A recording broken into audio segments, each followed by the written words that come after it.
자, 안녕하십니까. 전 시간에 수요 공급 이론 이거 알아봤는데, 자, 이번에는 이제 수요자와 공급자, 다시 말하면 매도자와 매수자가 만나서 거래가 이루어지면서 가격과 수량이 결정되겠죠. 이걸요, 시장이다. 이렇게 얘기합니다. 그래서 어쨌거나 시장은 크게 이렇게 한번 써보겠습니다. 완전 경쟁 시장이다. 자, 이러한 완전 경쟁이라는 시장이 있고, 그 다음 두 번째는요, 불완전 경쟁 시장이다. 불완전 경쟁 시장이다. 이렇게 구분할 수 있는데, 자, 완전 경쟁이라는 것은 뭐 수요를 위한 공급자들의 경쟁, 아니면요, 공급을 위한 수요자들의 경쟁이 극에 달하 있다는 얘기죠. 극에 달하 있다. 그래서 이거 무슨 얘기인지 잘 모르겠다. 그러니까 한마디로 얘기하면 누구라도 절대 정상 이상의 이윤을 얻을 수 없는 시장입니다.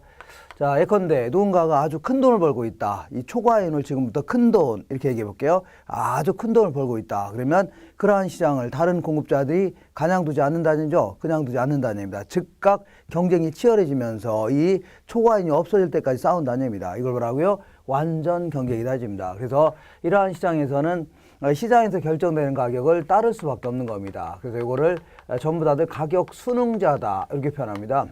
자, 근데 이 완전 경쟁의 요건을 갖춘 시장이 이제 요 네 가지 조건을 전부 다 갖춰야 됩니다. 근데 이러한 시장은 현실적으로 존재할 수 없는 시장입니다. 그러니까 자, 아무래도 누구라도 뭐 큰 돈을 벌고 있죠. 우리 동네에서도 보면 장사하는 사람이 큰 돈을 버는 사람도 있고 덜 버는 사람도 있고, 그리고 대기업이라든가 독점자들은 어마어마한 이익을 챙겨가는 거 아닙니까? 그러니까 현실적으로 존재할 수 없는 시장입니다. 근데 현실적으로 존재도 않는 시장을 뭐하러 설명하냐? 그거는 이제 불완전 경쟁을 설명하려다 보니까 요거 하나라도 못 갖췄다. 그럼 뭐가 된다고요? 불완전 경쟁이 되는 겁니다. 자, 먼저 완전 경쟁이 되기 위해서는 일단 다수의 수요자와 다수의 공급자로 되어 있어야 됩니다.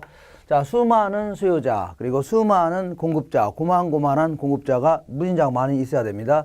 예컨대 어느 지역에 공급자가 한 명이다, 아니 몇 명 안 된다 그러면 지네들끼리 가격을 결정하면서 엄청난 이익을 챙길 수가 있을 겁니다. 근데 그게 아니라는 얘기죠. 이런 시장에서는 그 공급자도 무진장 많다는 얘기입니다. 이렇게. 그러니까 몇몇 기업들이 그 시장을 지배를 못한다는 얘기입니다. 그리고 두 번째는요, 동질의 상품을 판매해야 됩니다.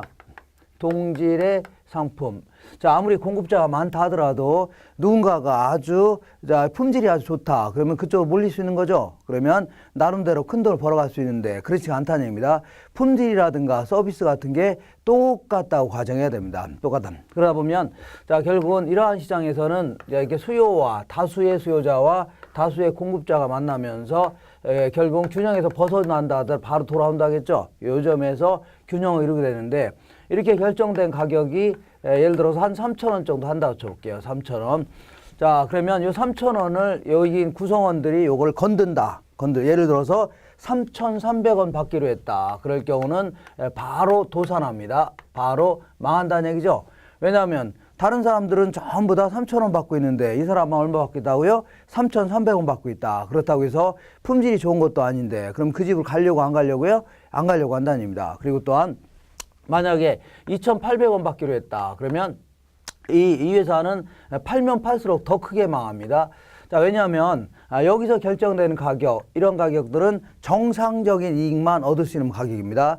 다시 말하면 먹고 살 만큼의 이익 있죠. 요 정도만 얻을 수 있는 가격인데 이 정도도 못 받고 판다. 그러니까 계속 손해보고 파는 겁니다. 그럼 계속 손해날 수밖에 없는 거죠. 그러니까 더 크게 손해나는 겁니다. 그래서 자, 이러한 시장에서는 자, 이 하나의 가격에는, 하나의 물건에는 하나의 가격이 형성될 수밖에 없는 겁니다. 그래서 이걸요, 일물일가의 법칙이다. 그러니까 가격을 건들면 안 되는 겁니다. 그래서 이걸 뭐라고요? 일물일가의 법칙이다. 그리고 이러한 시장에서는 시장에서 결정되는 가격 있죠? 이걸 따를 수밖에 없는 겁니다. 이걸 뭐라고요? 가격 순응자다. 이렇게 표현합니다. 그리고 아무리 완전 경쟁이라 하더라도 극히 일시적으로는 큰 돈을 벌 수도 있는 겁니다. 극히 일시적으로. 예컨대 어떤 지역이 있는데 어떤 지역에 여자고등학교가 갑자기 확 들어왔습니다. 자, 그러니까 어떤 아줌마가 잽싸게 그 앞에다가 그 라면집을 차렸어요. 그러면 라면집이 하나밖에 없으니까 그 학생들이 여기밖에 할 데가 없는 거죠. 그러니까 엄청난 큰 돈을 벌 수도 있겠네요. 근데 이러한 큰 돈을 버는 곳에는 바로 경쟁이 치열해진다는 얘기죠. 다른 공급자들이 곧바로 진입할 수가 있어야 됩니다. 곧바로 나도 장사하겠다. 그런 얘기죠. 그리고 지나치게 많이 들어오기에는 우리 손해날 수도 있는 거죠. 그러면 오히려 빠져나갈 수도 있어야 되는 겁니다. 그러니까 진입이라든가 퇴거가 아주 자유로워야 됩니다. 그러니까 자, 극히 일시적으로 큰 돈을 번다 하더라도 바로 없어진다는 얘기입니다. 이렇게 그래서 정상적 이윤밖에 못 얻는 겁니다. 그리고 이러한 시장에서는 이 정보를 가지고도 절대 큰 돈을 못 버는 겁니다. 완전한 정보를 공유한다 이렇게 해줘야 됩니다. 자, 이것도 무슨 얘기냐면 이 완전한 정보라는 것은 현재 공표되어 있는 정보뿐만 아니라 공표되지 않은 정보 있죠. 이거마저도 모조리 알고 있다 가정해야 됩니다. 예컨대 어느 지역이 그 도시가 뭘로 개발된다고 정부가 발표도 안 했죠. 뭐 무슨 지하철이 들어온다 이런 거 발표도 안 했는데도 불구하고 이 구성원들은 다 알고 있다고 가정하는 겁니다. 그러다 보니까 이 정보를 가지고는 절대 정보를 가지고도 절대 초과한을 못 얻는 시장 이러한 시장을 뭐라고요? 완전 경쟁이다 이렇게 얘기합니다. 자, 그러니까 이러한 시장은 있을 수가 없는 겁니다. 자, 다만 우리 그 부동산 시장은 요 네 가지를 좀 제대로 갖춘 게 한 개도 없다는 얘기죠. 한번 생각해 볼게요. 일단 다수의 수요자와 다수의 공급자로 돼 있어야 되는데 이 부동산 시장은 일단은 고가성이 있죠. 이 가격이 상당히 비싸다는 얘기입니다. 그래서 이 참여할 수 있는 자가 한정돼 있고 그리고 이 부동산 시장은 상당히 지역적인 시장이 강합니다. 지역성이 강하기 때문에 지역마다 상대적으로 소수의 수요자와 소수의 공급자로 되어 있는 겁니다. 자, 두 번째는 동질의 상품을 판매해야 되는데 예, 부동산은 개별성이라는 특성 때문에 똑같은 게 없다는 얘기죠. 다 다르다는 얘기입니다. 그 다음에 기업의 진입 퇴거가 자유로워야 되는데 그렇지가 못한 경우 허다하죠. 예컨대 어떤 지역에 어떤 사람이 오피스텔을 딱 지었는데 아주 대박이 난 겁니다. 엄청난 큰 돈을 벌고 있다는 얘기죠. 그러면 나도 여기다 오피스텔 지어야 되겠다 이렇게 지으려고 들어가야 되는데 문제는 오피스텔 같은 게 짓는 게 뭐 한두 푼 가지고 해결할 일은 아니죠. 무지막지한 자본력이 요구되는 겁니다. 그리고 때로는요 정부에서 이거 추가적으로 못 짓게 할 수도 있겠네요. 이런 식으로 진입 장벽이 존재하는 거고 그리고 자, 설사 들어왔다 해서 들어왔는데 장사가 안 된다고 해서 임대가 안 된다고 해서 그냥 빠져나가겠다. 이것도 쉽지만 않다는 얘기죠. 팔아야 되는데 안 팔릴 수도 있는 거고 그리고 덩그러니 임대하고 있는데 어떻게 또 빠져나갑니까? 이런 것도 쉽지 않다는 얘기입니다. 그래서 진입 퇴거가 아주 부자유로우니까 자, 기존에 그 오피스텔 지은 자가 엄청난 큰 돈을 계속 벌 수 있다는 얘기입니다. 이렇게 그 다음에 우리 보면은 이 장관 청문회 같은 거 할 때 우리 시장에서는 아직 공표되지 않은 정보는 우리 같은 사람이 알아요, 몰라요?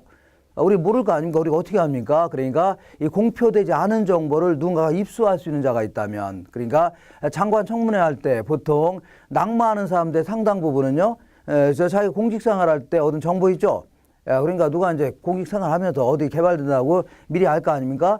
그 정보를 가지고 자기가 투자했다가는 나중에 출세길에 지장이 있으니까 이번 친구 명의로라든가 아니면은 뭐 와이프 명의로 이렇게 투자했다가 나중에 걸려드는 거죠. 그러니까 아직 공표되지 않은 정보는 반영돼 있어요? 안 돼 있어요? 안 돼 있다는 얘기입니다. 그러다 보니까 공표되지 않은 정보를 누군가가 입수만 할 수 있다면 어마어마한 이익을 챙길 수가 있다는 얘기죠. 그러니까 요 네 가지 조건은 어느 하나에도 못 갖춘 시장을 뭐라고요? 완전 경쟁이다 해줍니다.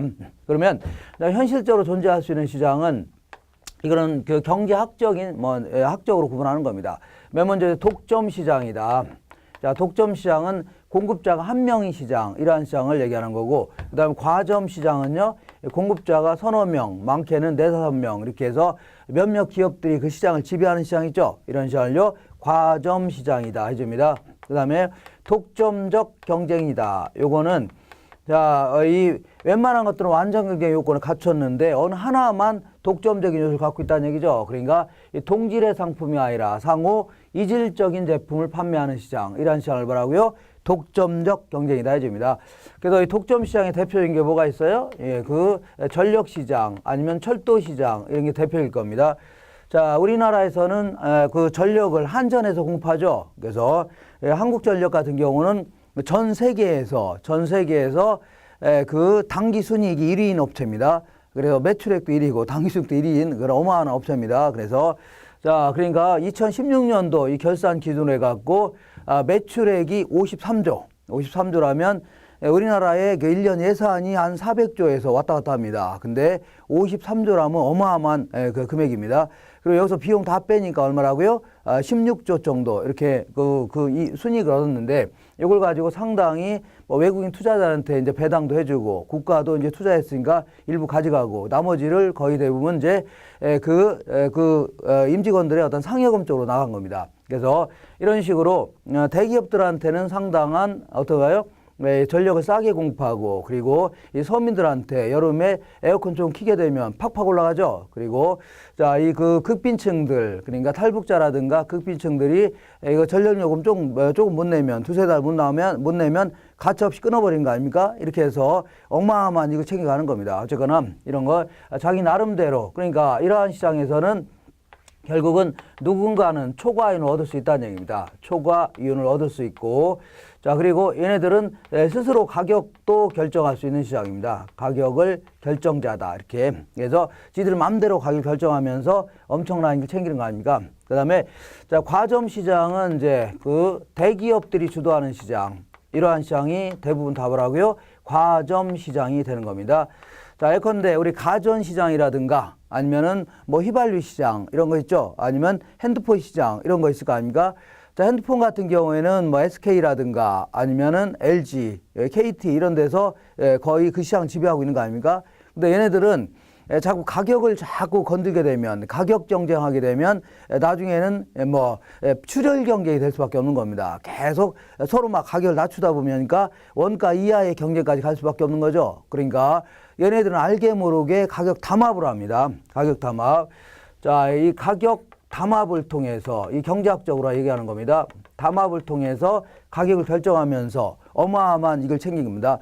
그래서 2016년도 기준으로 해서 뭐랄까요? LTE 무제한 통신이죠. 무제한 통화라든가 그리고 문자 이게 얘들 알게 모르게 이제 69,800원인가 이렇게 이 가격을 담합하고 있었던 겁니다. 그게 이제 소비자 단체에서 이걸 알아내 갖고 이제 발표하고 그랬는데 이런 식으로 얘들은 알게 모르게 뭐라고요? 기업이 몇 개 안 되는 거 아닙니까? 그리고 이 기업들 간에 전부 다 얽히고 설켜 있는 겁니다. 그러니까 A라는 기업의 딸이 B라는 기업한테는 뭐 며느리 가 있고 뭐 이런 식으로 엉키고 설켜 있다는 얘기죠. 그러니까 알게 모르게 어마어마한 담합을 합니다. 그러니까 자, 가격 담합하면서 공정거래위원회에서 그렇게 과징금을 맞는다 하더라도 뭐 30억, 40억 맞으면 어떻습니까? 그 이익이 500억, 600억 더 추가로 들어오는데 그러니까 이렇게 할 수밖에 하는 구조로 되어 있다는 얘기입니다. 그 다음에 이번에는 독점적 경쟁. 독점적 경쟁은 자, 우리 이제 주변에 이제 동네 상권 자영업자들 주로 이제 자영업자들이 주도하는 시장, 이러한 시장을 뭐라고요? 이거를 독점적 경쟁이다. 이렇게 합니다. 자, 우리 주변에 이제 미장원 시장이라든가 아니면은 음식점 시장 이런 거 보면은 미장원 같은 경우는 요 네 가지 중에 세 가지는 다 갖췄다 보시면 됩니다. 어쨌거나 미장원은 다수의 수요자와 공급자로 돼 있고 그 다음에 미장원 하는 게 뭐 쉽죠. 5천만 원 정도 있으면 할 수 있는 거 아닙니까? 그리고 빠져나가는 것도 자유롭고 그 다음에 자, 이 미장원 하는데 엄청난 정보가 필요한 건 아닐 겁니다. 다만 얘네들은 동질의 상품이 아니라 뭐라고요? 상호 이질적인 제품을 판매한다. 이거를요 제품 차별화다 이렇게 표현합니다.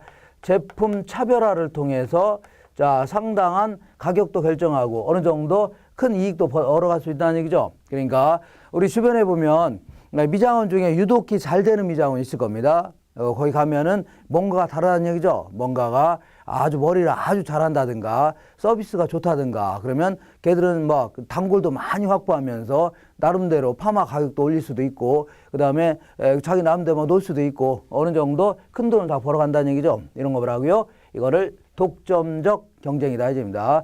자, 이거는 가격 결정자라고 하는 겁니다. 자, 이렇게 해서 지금까지 한 거를 간단히 교재를 통해서 확인해 보겠습니다. 자, 93페이지 보시면 자, 완전 경쟁 시장과 불완전 경쟁으로 구분할 수 있는데 완전 경쟁의 요건 네 가지. 첫 번째 뭐라고요? 다수의 판매자와 구매자로 돼 있다.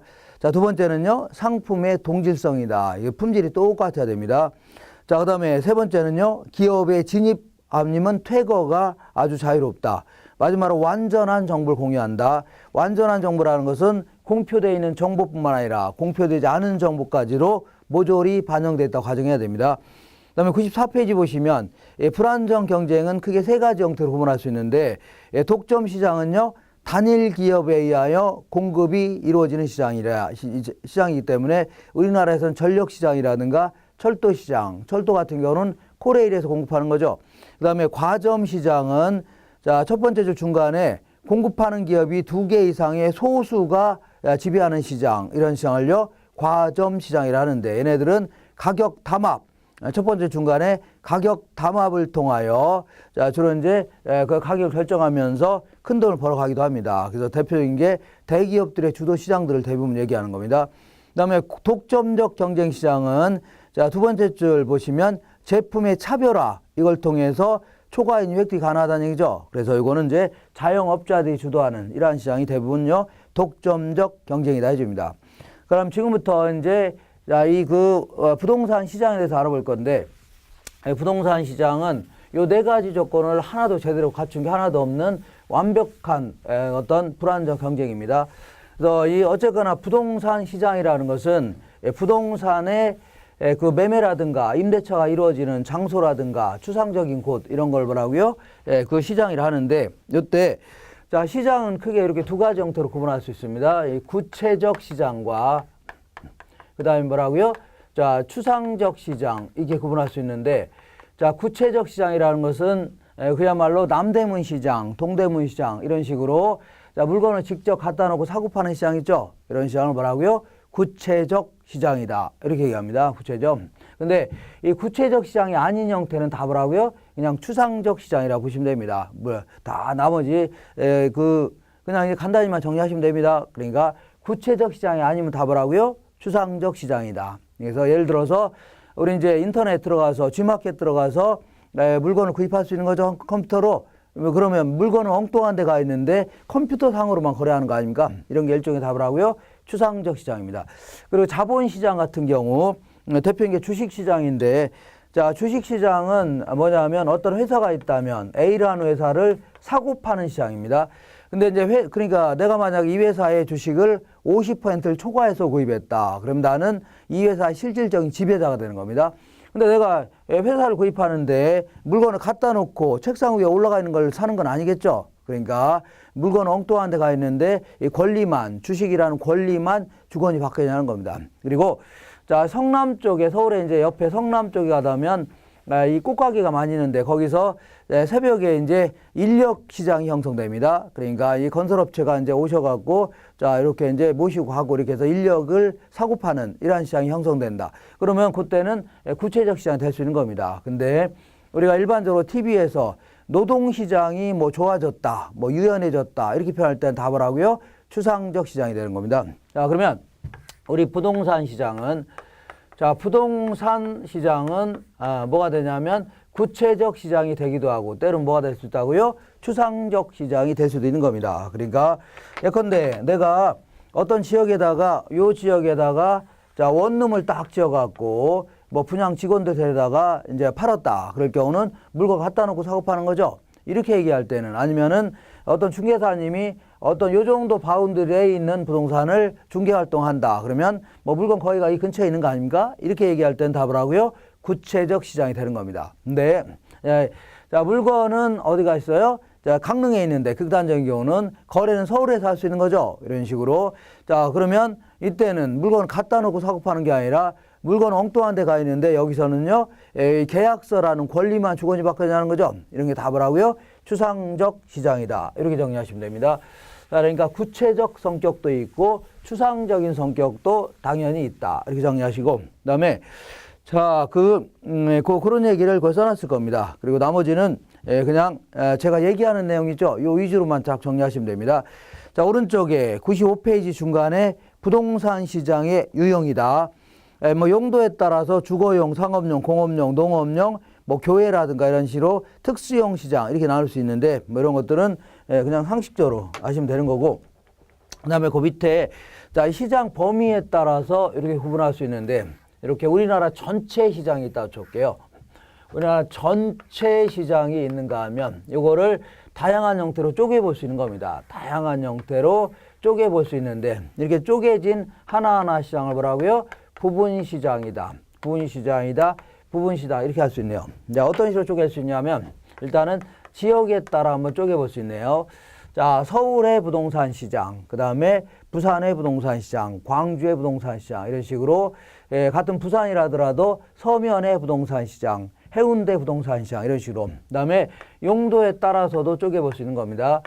자, 이 주거용 부동산 시장, 상업용, 공업용 이런 식으로 자, 규모에 따라서도 같은 아파트라더라도 대형 아파트 시장 아니면 뭐라고요? 소형 아파트 시장 그 다음에 질에 따라서도 같은 20평대라더라도 호화 아파트 시장이 있는가 하면 서민 아파트 시장 이렇게 이런 식으로 여러 가지 형태로 쪼갤 수 있는 겁니다. 그리고 이 시장이라는 것은 아까 뭐라고 했어요?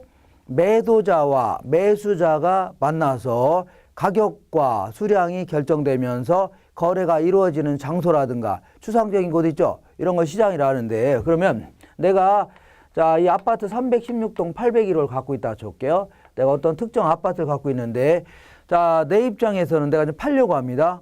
그러면 내 입장에서는 좀 비싸게 받으려고 할 겁니다. 근데 상대방 입장에서는 좀 싸게 구입하려고 하죠. 그러면서 충돌이 일어나면서 가격과 수량이 결정될 수 있는 겁니다. 이것도 하나의 시장이 될 수 있네요. 이걸요, 개별 시장이다. 이렇게 표현합니다. 부동산마다의 시장을 뭐라고요? 개별 시장이다. 이렇게 한번 읽어보겠습니다. 95페이지 아래에서 7번째를 보시면 시장 범위에 따라서 동그라미 1번의 개별 시장은 첫 번째 줄 맨 끝에 보니까 개별 부동산마다 형성되는 시장이다. 그 밑에 부분 시장은 읽어보겠습니다. 부동산의 위치, 용도, 규모, 질 등에 따라서 세분화가 이루어진 시장이 있죠. 그래서 아무래도 세분화된 시장마다 바로 밑에 보니까 이렇게 세분화된 시장을 부분 시장이다 해줍니다. 그래서 부분 시장별로 서로 다른 가격이 형성될 수밖에 없는 거죠. 그러니까 아무래도 자, 이 부동산은 꼼짝 못하니까 지역마다 가격 수준이 차이가 날 수밖에 없는 겁니다. 예컨대 똑같은 현대 아이파크 아파트라 하더라도 서울의 강남에 있는 아파트하고 그 다음에 다른 지역에 있는 거하고 차이가 나겠죠. 이런 식으로.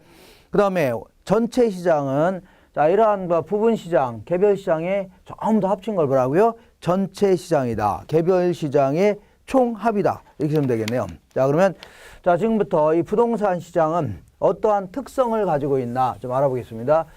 자, 이러한 특성은 이제 부동성이라든가 부증성, 이러한 뭐 자연적인 아니면 인문적인 특성들, 이런 것들 때문에 자, 이 일반 재화 시장과는 다른 자, 차이가 날 수 있다는 얘기죠. 이걸 부동산 시장의 특성이다. 혹은 특징이다. 이렇게 할 수 있는데, 예컨대 우리 맥주를 사고 파는 시장, 맥주 시장과 비해서 어떠한 차이점이 있나 좀 알아보겠습니다.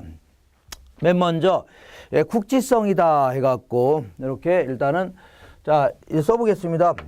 국지성이라는 것은 지역마다 자, 예를 들어 국지적 호우하면 그 지역만 비가 많이 온다는 얘기죠. 이런 것처럼 부동산은 꼼짝 못하기 때문에 지역마다 수요 공급에 따라서 가격도 달라지고 그 다음에 거래 관행이라든가 임대료 같은 게 다 달라진다는 얘기죠. 이걸 뭐라고요?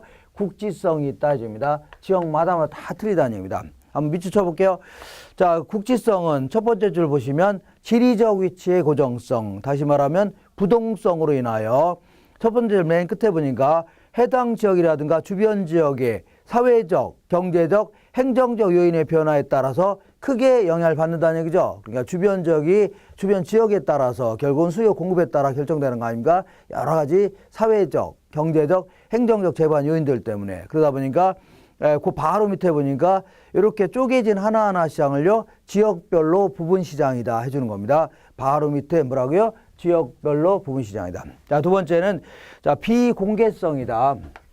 자, 비공개성이라는 것은 부동산은 자, 우리 맥주 같은 거 거래할 때는 이 맥주 같은 거 거래할 때는 뭐 거래할 때마다 틀려지고 아니면 어떤 지역마다 틀리진 않을 겁니다. 근데 이 토지라는 것은 뭐 지역마다 다 가격이 틀릴 수 있고 거래할 때마다 틀릴 수 있다는 얘기죠. 이런 개별성 때문에 때로는요 거래 내용을 숨기려고 하는 경향도 강하답니다. 왜 그러냐면 탈세 목적이라든가 재산의 은닉 목적이죠. 이런 것 때문에. 예컨대 예전에는 다운 계약서 쓰는 게 거의 관행화가 되어 있습니다.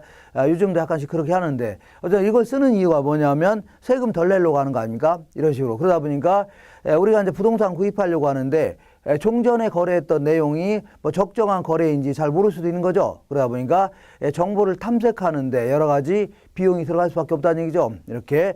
자, 읽어보겠습니다.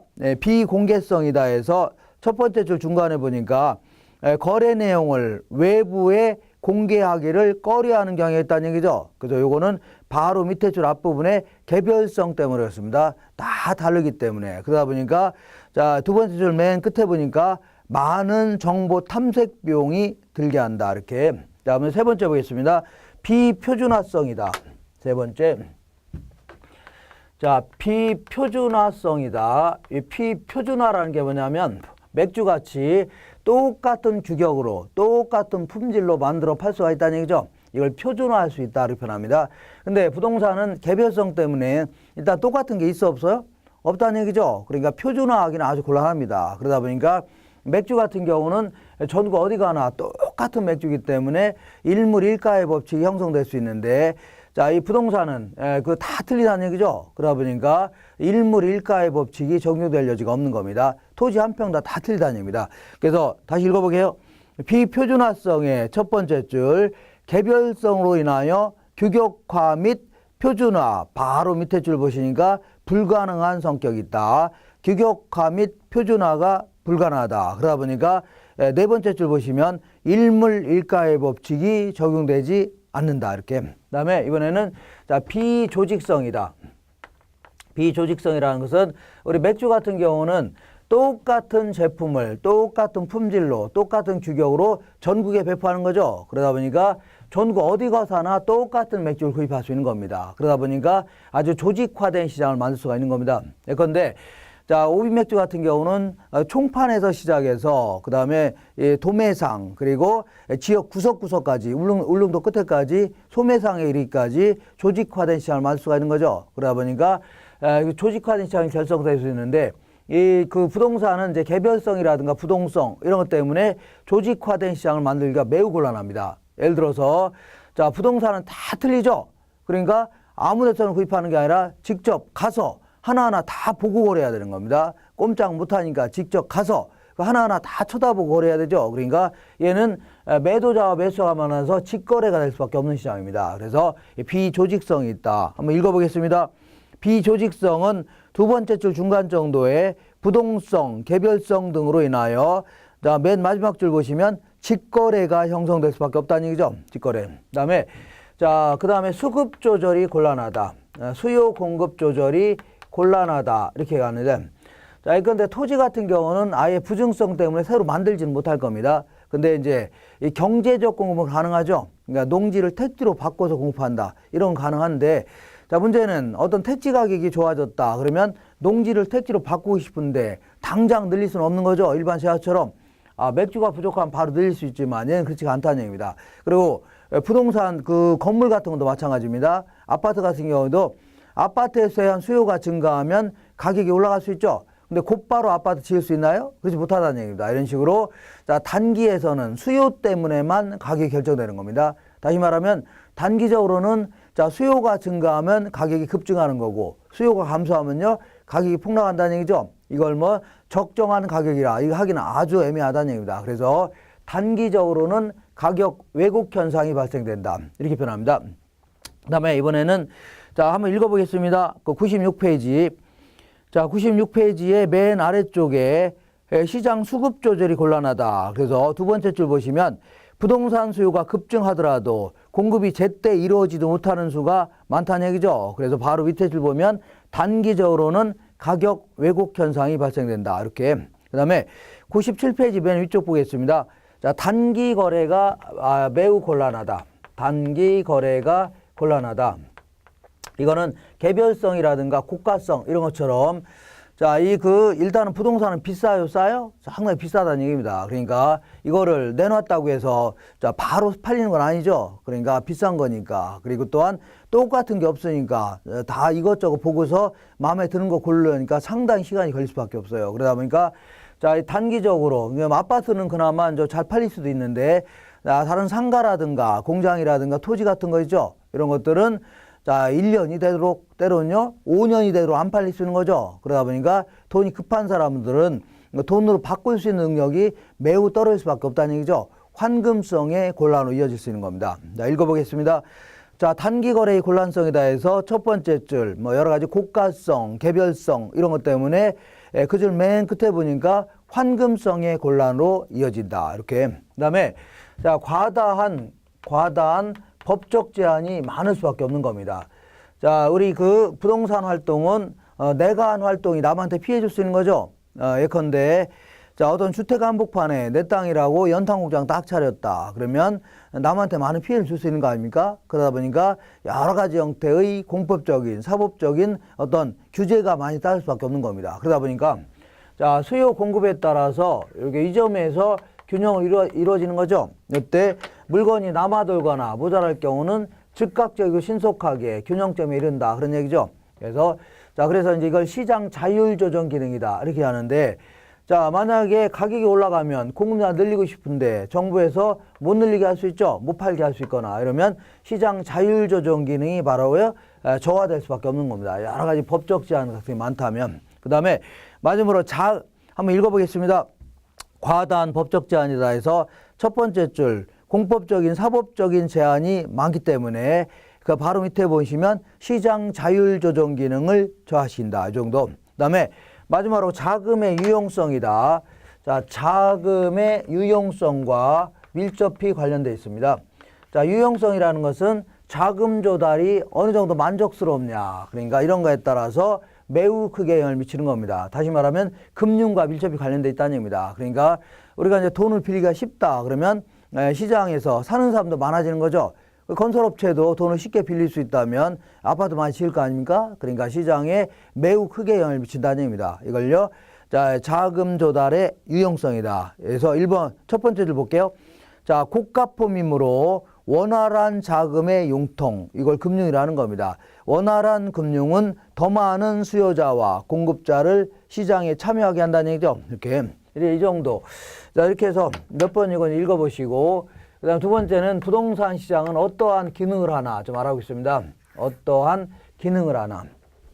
맨 먼저 거기 보시면 자원을 배분하는 기능을 합니다. 자원 배분. 첫 번째 줄 수요자와 공급자 간의 자원도 배분하기도 하고, 그 다음에 부동산 공간 자체도 배분하는 기능을 합니다. 그래서 자, 요즘 들어서 이제 뭐가 많아졌냐면 1인 가구가 이제 굉장히 많아졌죠. 그러다 보니까 자, 수요 공급에 따라서 1인 가구가 많아지니까 수요 공급에 따라서 균형 가격과 균형 수량이 결정됐고, 여기도 마찬가지로 균형 가격과 균형 수량이 결정돼 있었는데 P0, Q0 이렇게 돼 있다고 적을게요. 근데 자, 근래 들어서 1인 가구가 늘어나니까 이제 빌라 같은 경우, 이건 빌라 시장이, 자, 이거는 자, 원룸이라든가 투룸 시장 이런 거 생각해 볼게요. 여기는요, 빌라 시장이다. 이렇게 생각한다면 아무래도 요즘 들어서 이제 원룸 같은 거에 대한 수요가 이제 증가하는 추세일 겁니다. 이렇게.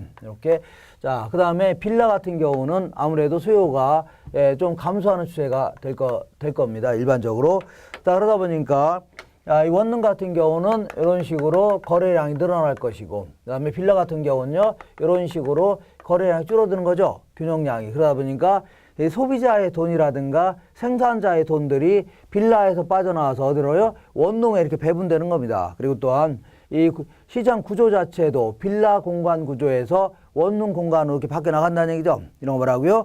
자, 자원을 배분한다. 혹은 공간도 배분한다 해줍니다. 그 다음에 가격을 창조하는 기능도 하고 있는데, 가격이 또 무슨 얘기냐면, 우리 맥주 같은 경우는 거래할 때마다 가격이 틀려지고 뭐 이러지는 않을 겁니다. 그리고 뭐 사기당하거나 아니면 금매라든가 이런 거 별로 없겠죠. 근데 이 부동산은 거래할 때마다 새로운 가격이 창조되고, 그리고 또한 파괴됐다가 또 다른 가격이 창조되고, 이걸 반복한다는 얘기죠. 이걸요, 가격 창조 기능 이렇게 합니다. 그러니까 예컨대 요거는 매도인이다.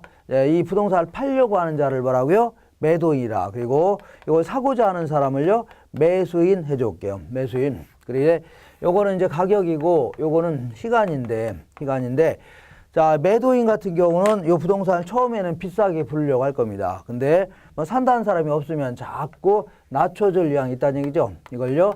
자, 매도인의 시간이 감에 따른 제한 곡선이다 해줍니다. 그다음에 자, 매수인은 처음부터 싸게 구입하려고 하죠. 근데 자꾸 마음에 드는데 안 팔려고 한다. 그러면 점점 높여줄 의향이 있다는 얘기입니다. 이걸요. 매수인의 제한 곡선이다. 그런데 자, 우리가 이제 매수인과 매도인 만나서 거래가 딱 이루어지는 경우는 많지 않다는 얘기입니다. 일반 재화에 비해서. 왜냐하면 우리 이제 수박 같은 경우는 자, 이 수박 장수 아저씨는 10,000원을 부르고 그 다음에 지나간 아줌마 입장에서는 8,000원에 달라고 한다. 그러면 거래가 안 되는 거죠. 그러면 아줌마가 그냥 가려고 하신다면 자, 부를 거 아닙니까? 야, 잠깐 아줌마 오세요. 1,000원 깎아드릴게요. 그러면 아줌마가 바로 오케이 하면 바로 여기서 결정되는 거죠. 근데 자, 부동산은 그게 아니랍니다. 부동산은 일단 고가성이 있는 거죠. 그렇기 때문에 매도인은 한 20억 불렀고 매수인은 뭐 10억에 달라. 모르면 거래가 안 되니까 얼른 불러서 가시는 분 불러서 에이 5억 깎아드릴게요. 이러진 않겠죠. 그러니까 거래가 안 되면 이제 집에 가는 경우가 거의 대부분이라는 얘기입니다. 그러면서 가끔 이제 전화해서 누구 시켜서 전화해서 뭐 그 거래가 됐느니 아니면 얼마에 나왔느니 이렇게 입지를 해볼 겁니다. 그러면서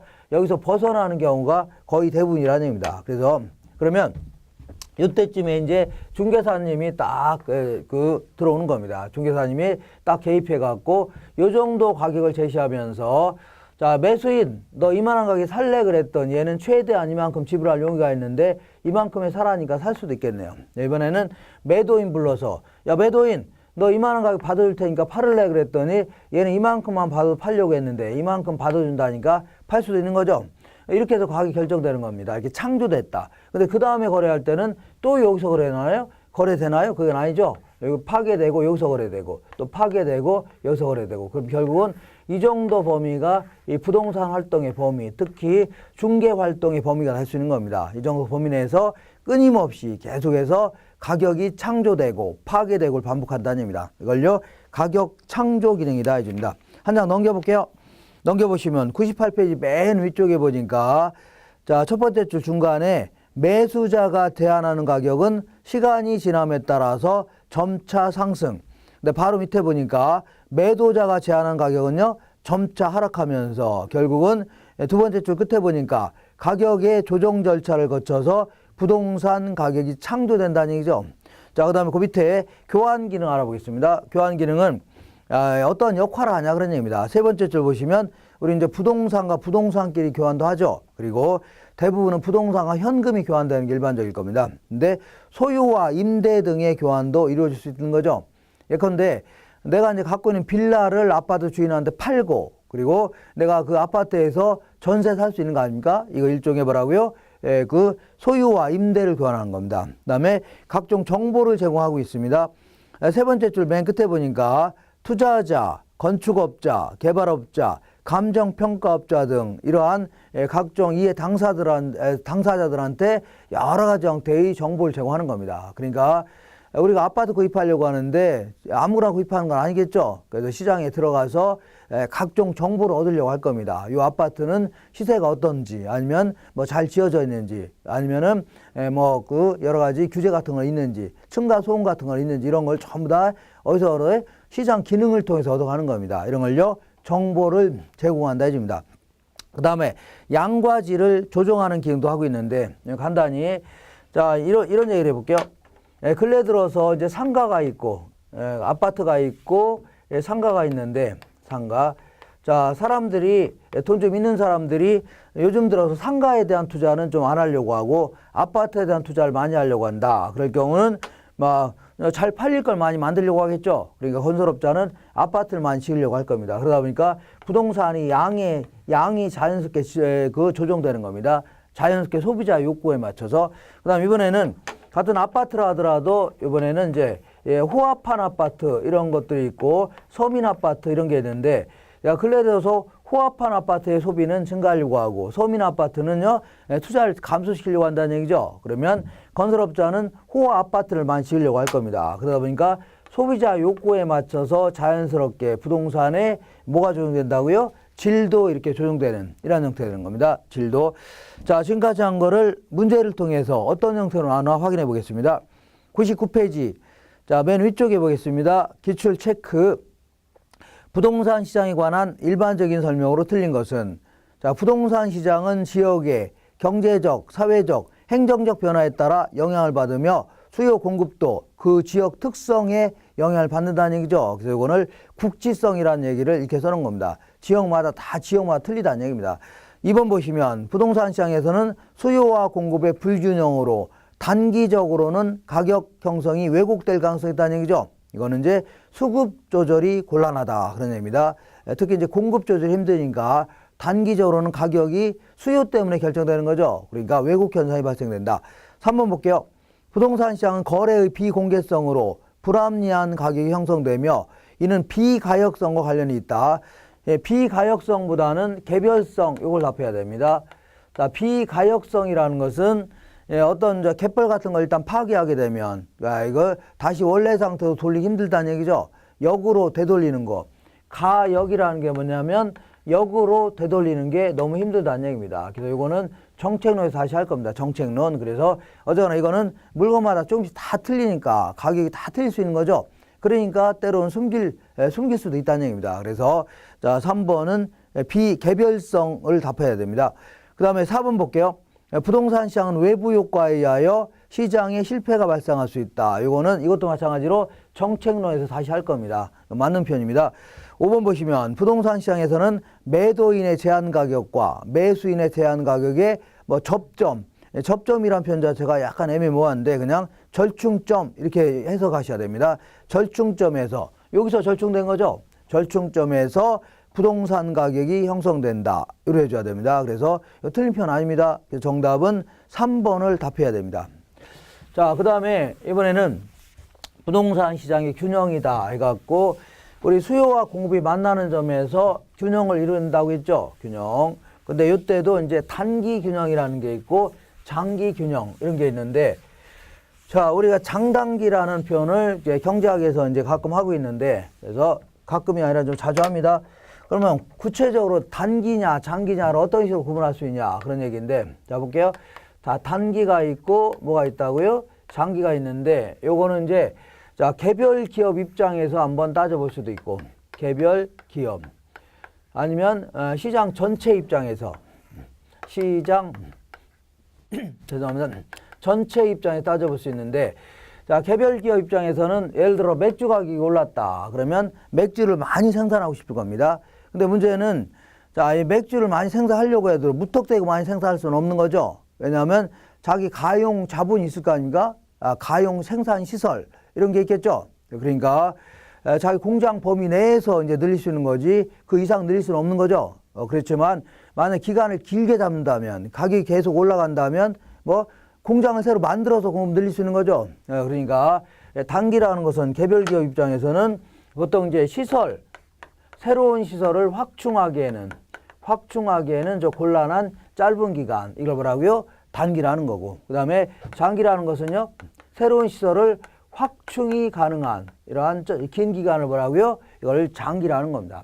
자, 이번에는 시장 전체 입장에서 볼게요. 시장 전체에서는 어떤 아파트 단지가 있는데, 어떤 지역이 있는데, 자, 이 아파트에 대한 수요가 증가했다. 그러면 가격이 올라갈 수 있을 겁니다. 올라갈 수 있다. 자, 그러면 가격이 올라가면 다른 생산비가 옛날이나 차이가 없다면 여기다 다른 건설사가 여기다 아파트 지으려고 할 겁니다. 옛날이나 지금이나 생산비가 별 차이가 없다면 가격이 좋아진 데도 아파트 짓고 싶죠. 근데 아파트를 짓는 게 그 시간이 걸려요, 안 걸려요? 꽤 걸린다는 얘기입니다. 그래서 자, 이 시장 전체에서는 단기라는 것은 보통 자, 타 기업이 요 시장에 뭐 진입한다 이집니다. 자, 진입해서 아파트를 팔 수 있는 기간, 요걸요. 자, 타 기업이 진입해서 아파트를 팔기에는 좀 불가능한 짧은 기간 있죠. 이걸 타 기업이 진입할 수 없는 기간 이렇게 얘기합니다. 이걸 뭐라고요? 단기라는 겁니다. 그러면 장기라는 것은요, 타 기업이 진입해 갖고 다른 건설사가 들어와서 아파트 지어서 팔 수 있는 기간 있죠. 팔 수 있는 긴 기간을 뭐라고요? 장기라는 겁니다. 장기. 이렇게 이런 식으로 정리하시고, 그리고 거기에 단기 균형과 장기 균형 이런 게 있는데, 요거는 제가 정책론 시간에 거기에 지구제 할 때 그때 할 겁니다. 똑같은 내용이 겹치니까 여기서 할 필요 없습니다. 지금은 이렇게 말뜻만 단기와 장기는 이런 식으로 구분할 수 있구나. 이 정도만 아시면 되고, 그다음에 몇 장 넘겨보시면, 네, 효율적 시장 이론 이런 게 있는데, 자, 효율적 시장 이론은 내용 자체가 약간 좀 할 얘기가 좀 많아서 끊었다 하도록 하겠습니다.